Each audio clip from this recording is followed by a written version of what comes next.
I, 29M, am getting married to my girlfriend, 34F, in next 4 days, and she says she doesn't even have 5 minutes to call me or talk to me in 48 hours. We have been together since 3 years and getting married on 30th November. We have concatenated our wedding due to COVID, and the wedding is now being attended by just 40 people in total. One of my closest relatives' family is now COVID positive and not attending the wedding, and my mum had to go through a dental surgery in emergency. I was really low and texted her the whole thing. She just responded in a cold manner and did not bother to even call me an entire 48 hours. I called her at night, and just mentioned that at least you should have called once. Had I been at your place, I at least would have been concerned, etc. She shut me off rudely and told me that I am unnecessarily making a fuss about the situation. Well, I don't believe so. Even if the situation in my family would have been absolutely fine, even then, I think there should be certain amount of contact between the couple, given the wedding is around the corner. What made me angry was the reason she gave me, which was, she did not find even 5 minutes in 48 hours to call me. That is something which I found absolutely illogical, given I know her routine, work from home situation and family situation. Taking out 5 minutes is just nothing, and she wants me to believe that it was impossible for her to do that. Right now, I just don't want to go ahead with the wedding, since these small patterns manifest into huge ones later. Kindly advise.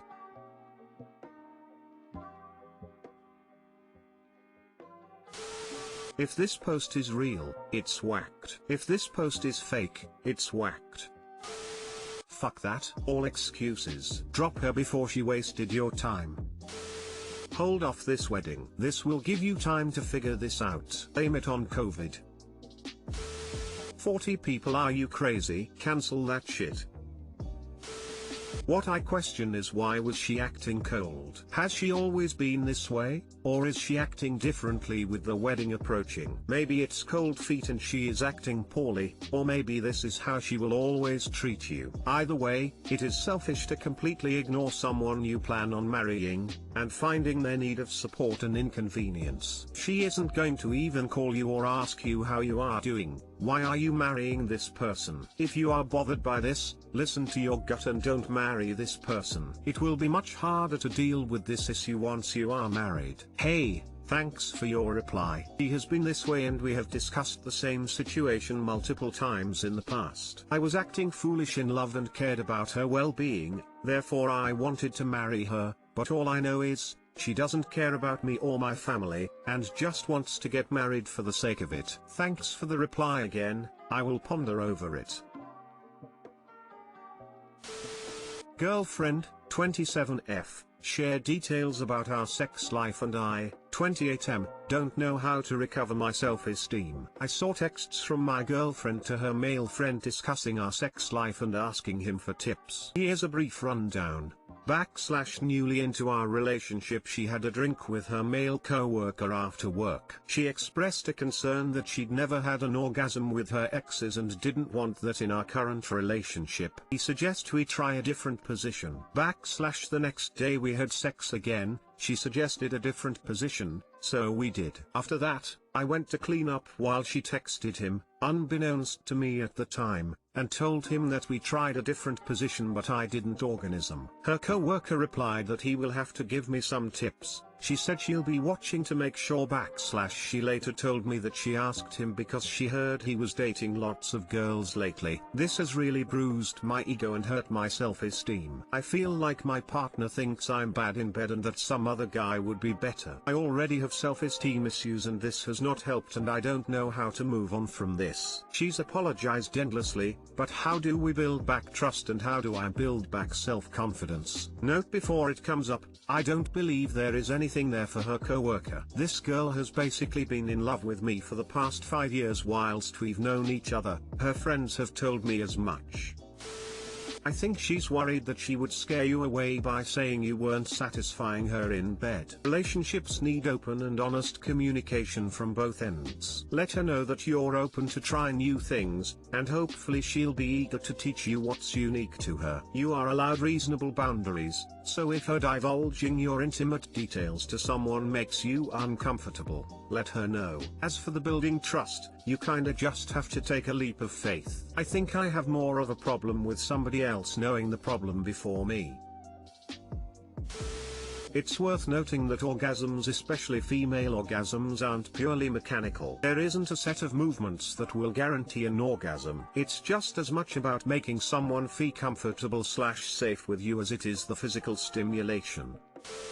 I'm trying to put myself in your position right now. For me, this would not be a relationship-ending issue because it seems like there wasn't any flirting from either party. But there obviously needs to be more communication between the two of you. I'm trying to put myself in your position right now. Did you even read the thread? That position didn't work, dude. Anyway, I find more concerning that she secretly texted her male friend right after sex. I would have run for the hills after discovering this. I added cool punctuation. You need to establish some boundaries in your relationship. The fact that she discusses intimate details with other people, or certain people, and that you are uncomfortable with it, should be more than enough for her to immediately stop. Everyone is giving good advice regarding what happened, but I have some other advice for you. Don't underestimate the power of stimulating her clit. Most women can't orgasm from penetration alone. I would try focusing on that area next time you guys get intimate. My 35F sons, 15 months, previous foster parents, 40, will not respect my wishes of not having them in our lives. What do I do? So I'm hoping not to be judged too much, but it is the internet, so here goes. I messed up royally in 2019. My now ex-fiancé had relapsed on hard drugs during my pregnancy after we both had 6+ years clean. What was supposed to be one of the happiest times of my life turned into a hellish nightmare of a couple months that I didn't think I would survive. Stupidly relapsed Brayfly while I was pregnant and immediately reached out to a mental health professional afterwards. Our son was born July 2019, substance exposed, but neither one of us had anything in our system at the time of birth, so we were able to go home after 2 days. However, I still had to be investigated by CPS after my therapist was mandated to report, and because I was still allowing visits with my son and his father while he was on drugs. My son was taken by CPS 3 weeks later on August 1, 2019. I didn't see my son for 6 weeks after he was taken while CPS set up visits for me. Neither one of us had reliable family to care for our son while we worked our case plan. Our baby was with his paternal aunt for several months until she decided she was moving out of state. She ended up putting a post on Facebook asking for help when an old family friend answered her post stating her and her husband would be open to fostering him. They began caring for him October 2019. At the time they seemed genuine and nice, but they quickly became very possessive of my son. They stopped facilitating my visits with him because they interfered with their family time, stopped texting me back when I asked how he was doing or asked for pictures, started taking him out of town without my knowledge and sometimes blatantly against my own wishes. I was allowed to go to dress visits with them but only did so twice. She would tell me the wrong appointment date or time or call and reschedule without telling me. When I finally got CPS to intervene, she said she felt threatened by me and didn't want me to go and acted like I was dangerous to be around. I've never been violent or confrontational with her or anyone else for that matter. She cancelled my visits on every holiday they fell on and only let me see my son 1 day a week for 4 hours the 6 months she had him. When COVID hit, she claimed she couldn't even do Zoom visits because they didn't get reception at their house, although she facilitated FaceTime visits with his father frequently and without authorization. She also constantly started drama between my ex and I by telling him I was still getting high, I was drug testing 2 times a week, and that if I got custody of my son I would never let him see him again. I wasn't allowed to come to her house until the day he was placed with me permanently in May. The day I picked him up they cried hysterically and begged me not to take him from them. Apparently they had been unsuccessful in trying for their own child for 15 years. They told me about the ways they had been unsuccessful in trying to have their own baby and told me what a blessing he had been for them. I really felt bad for them. They claimed everything between us was just a big misunderstanding misunderstanding that CPS had caused, and although I didn't believe them, I still agreed to let them be a part of his life. That lasted about 2 months. What was just supposed to be an occasional visit here and there turned into them asking to see him weekly, then asking for overnights, then coming to church with us every Sunday on top of that. Every time we were together they would continually call him son and themselves mom and dad despite me asking them not to. They asked if they could take him out of state with them to be in their niece's wedding party,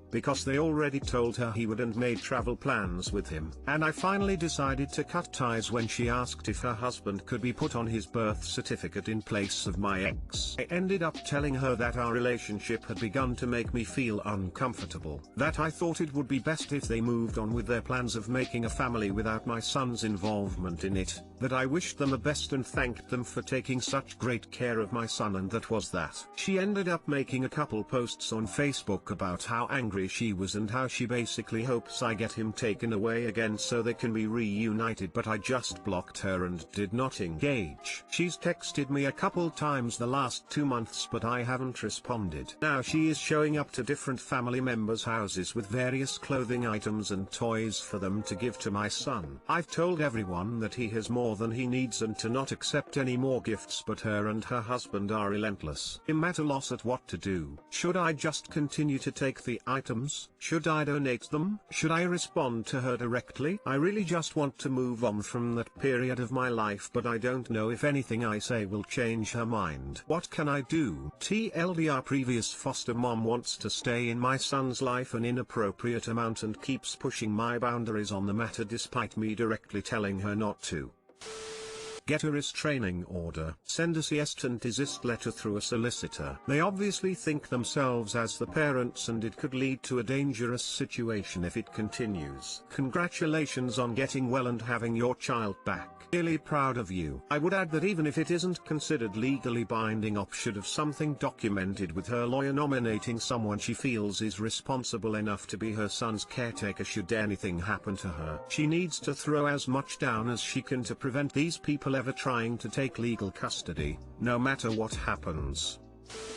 I don't think this couple understands what their role was in this situation. This wasn't an adoption, it was care being provided while the state felt you were unfit to parent. They've played that role, and now you've been given parental rights back. This happens often. You can see from their point of view how difficult this might be. They expected a child that would be theirs, not realizing they would be asked to step back. That being said, it is not your responsibility to alleviate the pain they're feeling. It's reasonable for you to want them at arm's length, to improve your relationship with your child and make up for lost time. Unfortunately, this may mean documenting all their unwanted attempts at contact and getting a restraining order if needed. Exactly this. But to even take it further, this mom never had her parental rights terminated. She never lost her parental rights. I would start documenting everything that they do and say. Keep a log of days and time and everything that happens, including crap they post on social media. People like this aren't really playing with a full deck. Keeping the documentation will give you what you need if you do in fact need a restraining order, and could show criminal stalking or harassment even.